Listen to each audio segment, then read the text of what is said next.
첫 번째 주제는 뻔뻔하기 짝이 없는 박근혜 대통령의 서면 최후 진술. 예상대로였습니다. 대독된 박근혜 대통령의 서면 최후 진술은 뻔뻔하기 짝이 없었습니다. 모든 국정농단은 그저 옷까지나 챙겨주던 최순실에 의해 이루어졌고, 잘못이 있다면 최순실을 경계하지 않은 것으로 이게 탄핵 사유일 수 없다는 것입니다. 박 대통령에게 지금 상황은 죄송이 아니라 안타까움이었습니다. 평소 구사하던 유체이탈 화법으로 짐작컨대 박 대통령은 본인 처지가 안타까웠던 모양입니다. 생때 같은 자식을 잃고 지금도 피눈물을 흘리고 있는 세월호 유가족의 슬픔은 안중에 없어도 삼성전자 이재용 부회장의 구속은 가슴 아팠던 모양입니다. 박 대통령의 최후 진술에는 약속이라는 단어가 13번 쓰였습니다.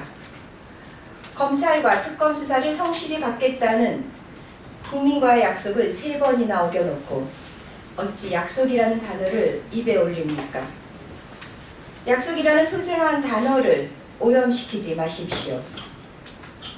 최후 진술에는 또 수십 년 전 퍼스트 레이디 시절 경험부터 정치 인문의 한나라당 대표 시절 일화까지 언급하면서 가족이 없는 처지를 어필했습니다.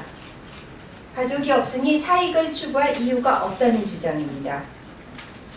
국회 청문회와 특검, 언론의 취재를 통해 박 대통령이 최순실 일가와 피보다 진한 경제적 공동체, 아니 운명 공동체임이 백일화에 드러났는데도 박 대통령은 최후 진술마저도 마치 주문을 걸듯 같은 이야기를 반복했습니다. 이러려고 대통령 직접 출석이란 명분을 내세워 마지막 변론 기일을 미뤘나 자괴감이 들 정도로 한심한 최후 진술이었습니다. 수차례 있었던 대국민 담화, 신년 기자간담회, 정규제 TV 인터뷰 등 다양한 경로로 같은 내용을 반복하다 보니 셀프 세뇌가 되었나 봅니다. 심리학에서는 고통 중에 있는 인간은 누구나 그 고통에서 벗어나고자 무의식적으로 자기 방어 기제를 작동시킨다고 합니다. 분명한 것은 고통스럽다고 아무리 외면하고 부정하고 최면을 걸어도 진실은 사라지지 않는다는 사실입니다. 두 번째 주제입니다. 연일 촌국 비서된 박근혜 대통령 대리인단, 이제는 침묵하라. 참으로 박근혜 대통령에게 안성맞춤한 대리인단이었습니다.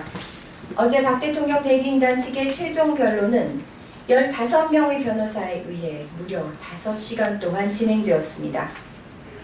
우리 국민들께서는 필리버스터가 국회가 아닌 헌재 탄핵 심판정에서도 가능하다는 씁쓸한 사실을 또 하나 알게 되었습니다. 내용 역시 한심하기 짝이 없었습니다. 법조계 원로라는 사실이 무색하게 법치국가의 기본 원리를 뿌리채 흔드는 것도 모자라 헌법과 헌재를 무시하고 재판정에서 재판관을 대하는 태도는 물론 인간에 대한 기본적인 예의조차 의심케 만들었습니다. 이런 사람들이 수십 년이 넘는 시간을 엄중한 법 집행을 통해 사회정의를 구현해야 할 법조인으로 살아왔다는 사실이 놀라울 따름입니다. 기본적인 상식과 깨어있는 의식이 없어도 그저 공부 잘하면 아무나 법조인이 될 수 있는 구조에 근본적인 문제의식을 갖게 됩니다. 주중주말 할 것 없이 재판정에서 아스팔트에서 박 대통령을 대리한 변호사들의 역할도 이제 끝났습니다. 이제 침묵하십시오. 불난 국민들 가슴에 기름을 들이부은 박 대통령 대리인단의 망언과 망동을 더 이상 봐주지 않을 것입니다. 현재는 조속한 탄핵인용 결정과 선고로 정의를 갈망하는 국민이 승리했음을 선언해 주기를 바랍니다. 세 번째 주제입니다. 진격의 박영수 특검, 헌신한 지난 90일에 뜨거운 박수를 보낸다. 박영수 특검이 오늘로 수사를 종결합니다. 유례 없는 국정농단 수사를 맡은 특검은 90일이라는 짧은 기간에도 불구하고 적지 않은 성과를 올렸습니다. 문학의 블랙리스트 수사를 필두로 정유라 2대 입시 및 학사비리, 전경련을 통한 대기업 강제모금과 박근혜 대통령의 노후, 최순실 일가의 사익과의 연결고리 등 특검 전에는 혼미했던 박근혜 최순실 게이트의 윤곽이 특검을 통해 상당 부분 드러날 수 있었습니다. 왕 실장 김기춘, 대통령의 여자 조윤선이 구속되었고 유철균 이대 교수와 최경희 이대 총장도 구속되었습니다. 삼성전자 이재용 부회장의 구속은 특검의 집념을 보여준 백미였습니다. 국회 청문회에서 발뺌과 모르쇠로 일관했던 주요 증인 참고인들이 특검에서는 술술 털어놨고 안종범 전 수석의 추가 수첩 39건과 총 6개월간 570차례 통화한 박 대통령과 최순실의 차명폰을 입수한 것도 특검의 수사력을 증명했습니다. 물론 아쉬움도 큽니다. 무의에 그친 청와대 압수수색과 대통령 대면 조사는 박 대통령과 황권한 대행의 비협조로 진행되지 못했고 대기업 강제모금과 관련하여 삼성을 제외한 다른 기업의 수사는 시작도 하지 못했습니다. 전 국민을 뒷목 잡게 만든 우병우 전 민정수석에 대한 수사 역시 이제 막 시작된 시점이었습니다. 지난 90일 동안 주말, 휴일 없이 헌신한 특검의 수고가 결코 헛되지 않도록 촘촘하고 꼼꼼한 추가 조치를 마련해 한 터럭의 의혹이라도 남겨서는 안 될 것입니다. 다시 한번 박영수 특검의 수고에 뜨거운 박수를 보냅니다. 네 번째 주제입니다. 박 대통령 순장조 결심한 황교안 권한대행 화려한 부활 꿈꾸나. 어제 황교안 대통령 권한대행 국무총리가 박영수 특검의 수사기간 연장을 거부했습니다.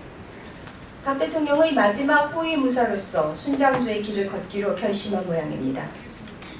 그 스스로 검찰 출신이면서 당연히 승인해야 할 특검의 수사기간 연장 요청을 거부한 것은 황 권한대행이 이미 공직자가 아니라 정치인의 길을 가고 있다는 방증입니다. 대선 출마의 기회를 엿보고 있는 황 권한대행으로서는 바른정당이 빠지기는 했지만 야권의 자신에 대한 탄핵 결의가 내심 반가울지도 모를 일입니다. 울고 싶은데 뺨 때려주는 격으로 황 권한대행은 자연스럽게 탄핵당한 후 대선에 출마하는 기회로 삼을지도 모르겠습니다. 처절하게 무너져 내릴 것이 뻔한 박 대통령과 철저하게 같은 길을 감으로써 황 권한대행은 수구 세력을 등에 업고 화려한 부활을 꿈꾸는 것 같은데 언감생심 꿈도 꾸지 마십시오. 박근혜 정부에서 국무총리로서 국정농단에 부역한 죄, 대통령 권한대행으로서 연일 펼치는 대선 행보, 그리고 진격의 특검을 멈춰 세운 어제의 결정까지 빠짐없이 역사에 남겨질 것입니다. 인간의 시간은 짧지만 인간의 시간이 모여 만든 역사는 영원합니다. 마지막 주제입니다. 지금은 황교안 권한대행의 만행을 규탄하고 특검 연장을 위해 힘을 모아야 할 때입니다. 국민의당이 어제에 이어 오늘도 황교안 권한대행의 특검 연장 거부는 민주당의 책임이라고 주장했습니다. 유감스럽습니다. 당시의 총리 교체 카드는 박근혜 대통령이 자신에게 쏠린 각종 의혹과 책임론을 다른 이슈로 전환시켜 국회에서의 탄핵소추안 가결을 피해보고자 던진 타협안이었습니다. 총리 교체 조건을 수행했다면 탄핵은 어려웠을 것입니다. 총리 교체가 탄핵 철회를 조건으로 한 것이기 때문입니다. 총리 지명과 인사청문회 과정에서 야권은 분열하고 의혹은 분산되고 탄핵은 동력을 잃었을 것입니다. 따라서 총리 교체를 거부한 것은 탄핵으로 가기 위한 고육지책이었습니다. 국민의당의 선 총리 후 탄핵에 대한 아쉬움은 이해하지만 그 시점에서는 탄핵 가결 그 자체가 가장 중차대한 문제였습니다. 이제 와서 사실관계를 부정하거나 왜곡해서는 안 됩니다. 더욱이 지금은 남탓과 뒤늦은 책임론으로 야권이 공방을 벌이기보다는 황교안 권한대행의 이이칠 만행에 대한 책임을 묻고 특검이 계속 수사를 이어갈 수 있도록 힘을 하나로 모을 때입니다. 이상입니다. 감사합니다.